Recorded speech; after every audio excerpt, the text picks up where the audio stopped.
स्वागत है आप सभी का क्रिकेट कंट्री के यूट्यूब चैनल पे। मेरा नाम ऋतिक है और जहाँ तक आपको मालूम होगा इस समय जो है साउथ अफ्रीका वर्सेस इंडिया पहले टेस्ट का दूसरा दिन चल रहा है।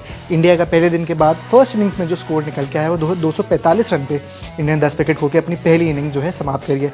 सबसे इम्पॉर्टेंट प्लेयर जो निकल के आए हैं वो केएल राहुल है। दूसरी सेंचुरी है सेंचुरियन में ये, और केवल पहले फॉरेन प्लेयर हैं जिनकी 2 सेंचुरीज़ हो गई हैं सेंचुरियन में।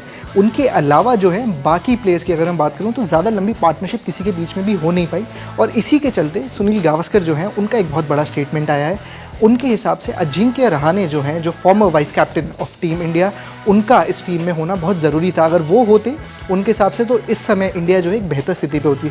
फिलहाल 245 रन कंडीशंस के हिसाब से जो है टीम के लिए अच्छे दिखाई दे रहे हैं, लेकिन उनका मानना है कि अगर एक्सपीरियंस खिलाड़ी और होता उसके स्टेबिलिटी जो है और आ सकती थी टीम में। अजिंक्य रहाणे की जो बात कर रहे हैं, 5 साल पहले उन्होंने ही जोहान्सबर्ग में एक इंपॉर्टेंट सेंचुरी लगाई थी साउथ अफ्रीका के अगेंस्ट, और हमेशा से अजिंक्य रहाणे जो है टीम में फॉरेन कंडीशंस के लिए बहुत ज़रूरी रहे थे।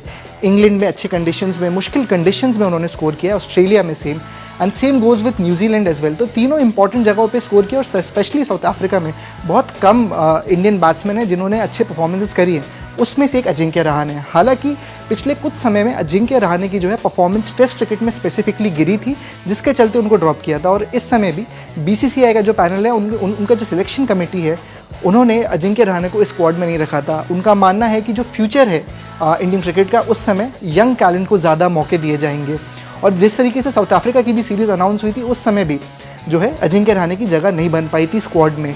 हालांकि सीएसके की परफॉर्मेंस के बाद जो है अजिंक्य रहाणे ने कमबैक किया था टेस्ट क्रिकेट में WTC फाइनल में, बट उस समय सिचुएशंस काफ़ी अलग थे क्योंकि सब श्रेयस अय्यर जो हैं तब इंजर्ड थे, तो उसके चलते अजिंक्य रहाणे ने कमबैक किया था। बट मेरा भी ये मानना है कि जिस समय जो पोजीशन है इस समय इंडिया की, जो पूरा टॉप ऑर्डर है, अगर मैं श्रेयस अय्यर की बात करूं, शुभमन गिल की बात करूं, यशस्वी जायसवाल की बात करूं, ये तीनों ऐसे प्लेयर्स हैं जिन्होंने हालांकि टेस्ट क्रिकेट अभी रिसेंटली खेलना स्टार्ट किया है, बट फॉरेन कंडीशंस में जो है इतना एक्सपीरियंस नहीं है।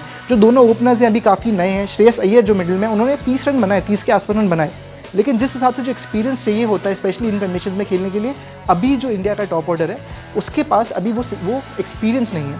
तो उस हिसाब से अजिंक्य रहाणे हो सकता है बहुत क्रूशल रह सकते थे इस स्क्वाड में। आप लोगों का क्या मानना है, अजिंक्य रहाणे की इस प्लेइंग 11 या स्क्वाड में जगह बननी चाहिए थी, नहीं बननी चाहिए थी? आप कमेंट्स में ज़रूर हमको बताइए, और क्रिकेट से रिलेटेड हर खबर के लिए बने रहिए क्रिकेट कंट्री के यूट्यूब चैनल पे। Thank you.